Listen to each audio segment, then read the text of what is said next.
Hello brothers and sisters.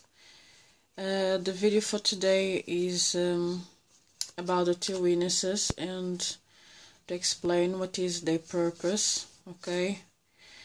In two words, to explain the main purpose of the two witnesses is to save people.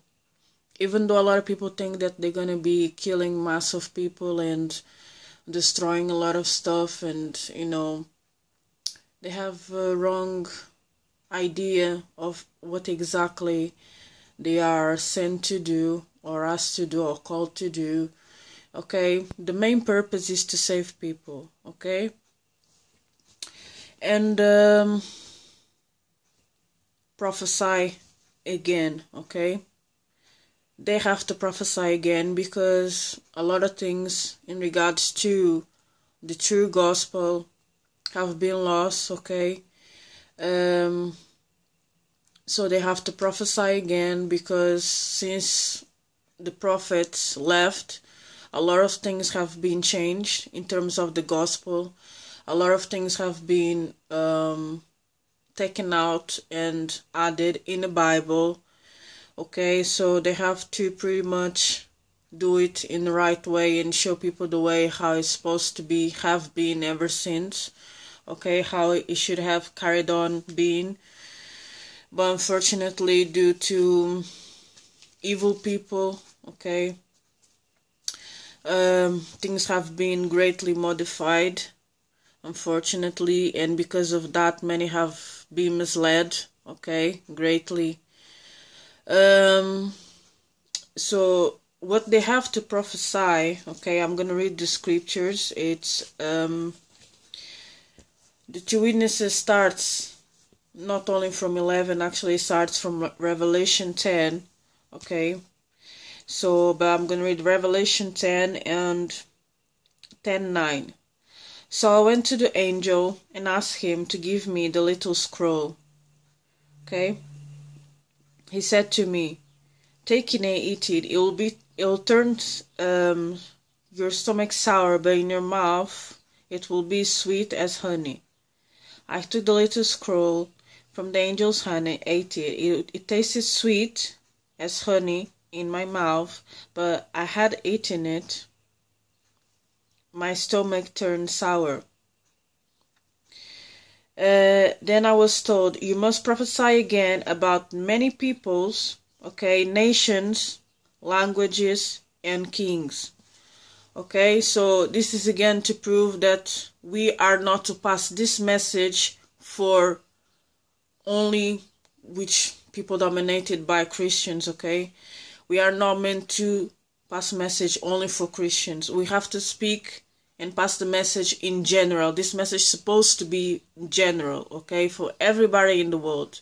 Okay, and as it says, you must prophesy again about many peoples. We must, this time the prophecy that has to be taken place, by the two witnesses, it is to reveal what is happening around the whole world. Okay, what people are doing in different places in this world, in different countries, in different cultures, in different traditions. Okay, and also kings, about many people, nations, languages, and kings.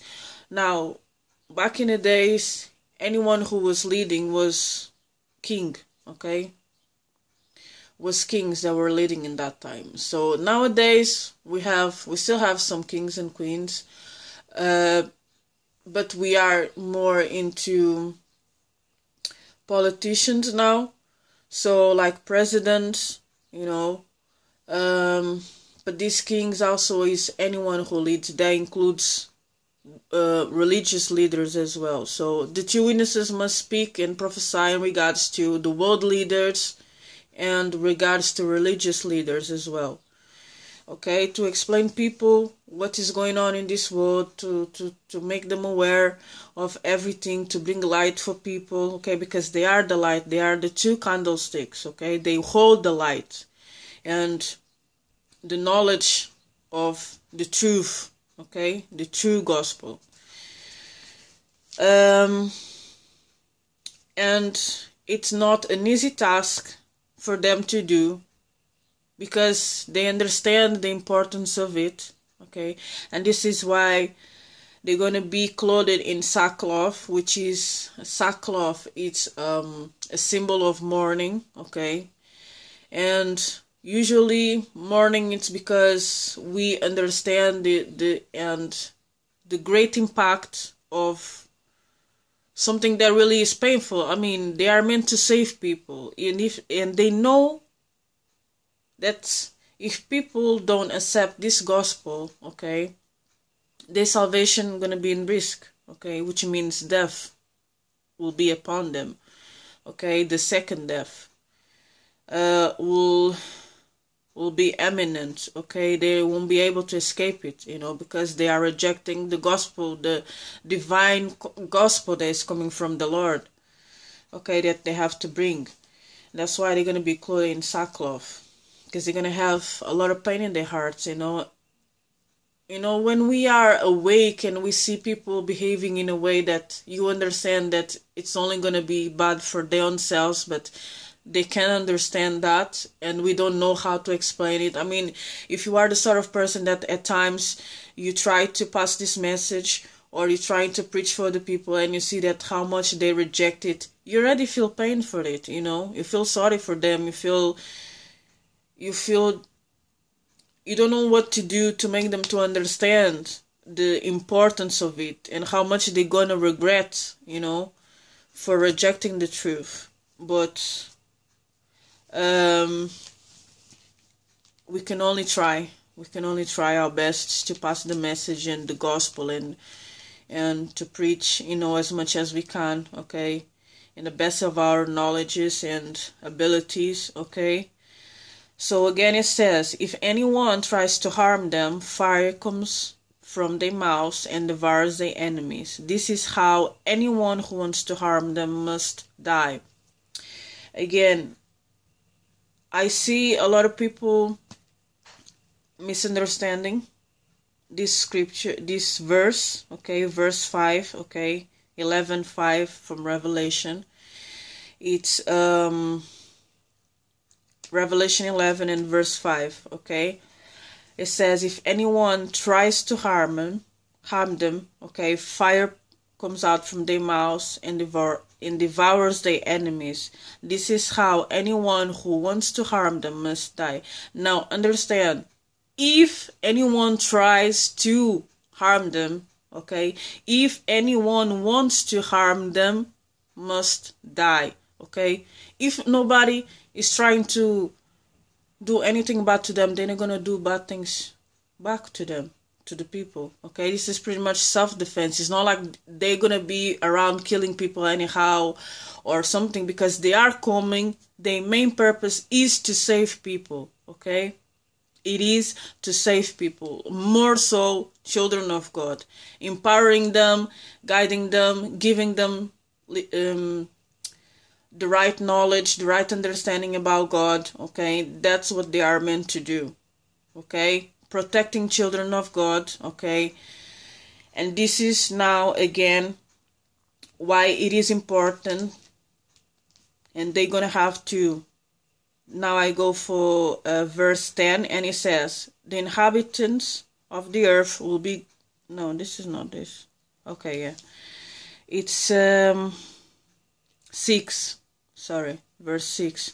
These men have power to shut up the sky so that it will not rain during the time they are prophesying. And they have power to turn the waters into blood and strike the earth with every kind of plagues as often as they want. Okay?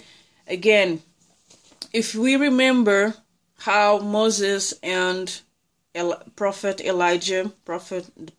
Moses and Elijah were using their powers to bring plagues, okay? And the reason why they were bringing plagues was simply because of the world leaders, okay? The leaders and the kings at that time, they weren't leading in a fair way, okay? They weren't setting people of God free, okay? They weren't allowing people of God to be set free. Obviously, we can't live without water. Okay, we can't live without water. We need water. We need rain. Okay, it's important things for mankind. Okay, because without rain there is no vegetation. Okay, we can't have any food to eat. Okay, we won't have much to eat. Okay, so it will affect a lot of things. Okay, but this is again was a ways of, you know, encouraging, bringing signs so people to see that they are from God, are to encourage people to change their ways. Okay, it's like if you don't change, you know, this is what is gonna fall upon you. Okay, if you remember how Moses and Elijah used to act in terms of using these plagues, okay, to bring awareness more so for the kings to change and set people of God free. These two pretty much going to be doing the same thing. Okay, they possess the same spirit of Moses and Elijah. This is another thing again that people have misunderstanding. Okay, it's not prophets from the past. Okay, is prophets now of this era. Okay, doing things that prophets such as Moses and Elijah did back in the days. Okay, which is to save people of God and to save people in general, anyone who wants to accept, okay, the truth. Doesn't matter which backgrounds they come from, which cultures. As you see here, now is the time for everybody to come to the Lord. This is to prepare people from the coming of the Lord. They're going to be sounding the horns. They're going to be sounding the trumpets, okay? Not literally, but they have to deliver this message and this gospel in a way that everyone in the world will know and hear from them. Okay, again, it says now in verse 10, okay, and I'm gonna stop this video here because I still have a lot of things to talk.